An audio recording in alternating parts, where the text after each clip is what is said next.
கோவை செட்டிப்பாளையத்தில் நடைபெற்ற இந்தியா கூட்டணியின் மக்களவை தேர்தல் பரப்புரை பொதுக்கூட்டத்தில் கோவை வேட்பாளர் கணபதி ராஜ்குமார், பொள்ளாச்சி வேட்பாளர் ஈஸ்வரசாமி, கரூர் வேட்பாளர் ஜோதிமணி ஆகியோரை ஆதரித்து முதலமைச்சர் மு.க. ஸ்டாலின் உரையாற்றினார். அப்போது பிரச்சாரத்திற்கு வந்திருந்த ராகுல் காந்தியை ராகுலே வருக, புதிய இந்தியாவிற்கு விடியல் தருக என தனது தந்தை கலைஞரின் ஸ்டைலில் ராகுல் காந்தியை வரவேற்ற முதலமைச்சர் மு.க. ஸ்டாலின் இந்தியாவின் நம்பிக்கை நாயகன் ராகுல் என்று புகழாரம் சூட்டினார். ராகுல் அவர்களே வருக, புதிய இந்தியாவுக்கு விடியல் தருக. மீண்டும் சொல்லுகிறேன், பிரதர் ராகுல் அவர்களே வருக, புதிய இந்தியாவுக்கு விடியல் தருக. திமுக தொடர்ந்து வலியுறுத்தும் சமூக நீதி அம்சங்கள் காங்கிரஸ் தேர்தல் அறிக்கையிலும் எதிரொலிப்பதாக கூறிய முதலமைச்சர், இந்த தேர்தலின் ஹீரோ காங்கிரசின் தேர்தல் அறிக்கைதான் என்று தெரிவித்து அதில் இடம்பெற்ற முக்கியமான தேர்தல் வாக்குறுதிகளை பட்டியலிட்டார். இந்த எலெக்ஷனோட ஹீரோ யாருன்னு கேட்டீங்கன்னா காங்கிரசினுடைய தேர்தல் அறிக்கை தான். திமுக தொடர்ந்து வலியுறுத்தும் சமூக நீதி அம்சங்கள் காங்கிரஸ் தேர்தல் அறிக்கையில எதிரொலிச்சிருக்கு.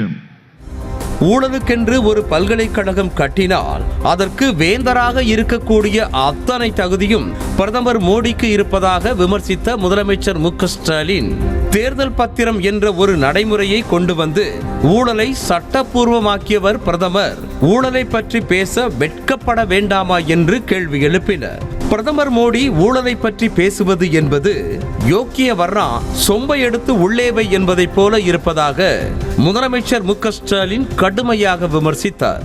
பிரதமர் மோடி அவர்களே, நீங்க ஊழலை பத்தி பேசலாமா? அது மட்டும் இல்ல, இப்ப ஊழல்வாதிகளுக்கு கேரண்டி கொடுக்கிற மேட் இன் பிஜேபி வாஷிங் மிஷினை வச்சு ஊழல் கரை படிஞ்சவங்களை சுத்தப்படுத்துறீங்களே. இனியும் நீங்க ஊழலை பத்தி பேசினா கிராமத்தில் சொல்லுவாங்கல்ல, யோகியம் வரான் சொம்பு எடுத்து உள்ள வைன்னு, அப்படித்தான் மக்கள் சொல்லுவாங்க.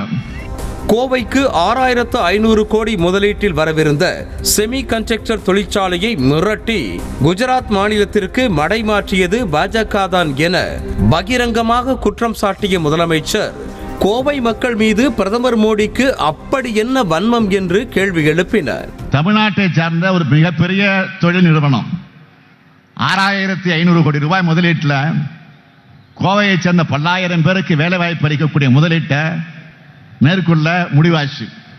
ஆனால் அவங்களை மிரட்டி அந்த தொழில் திட்டத்தை குஜராத்துக்கு மாற்றிட்டாங்க. கோவையில் இருக்கக்கூடிய இளைஞர்களுக்கு வேலை வாய்ப்பு கிடைக்கிறது உங்களுக்கு பிடிக்கலையா? கோவை மக்கள் மேல் ஏன் உங்களுக்கு இவ்வளவு வன்மம், ஏன் கோபம்?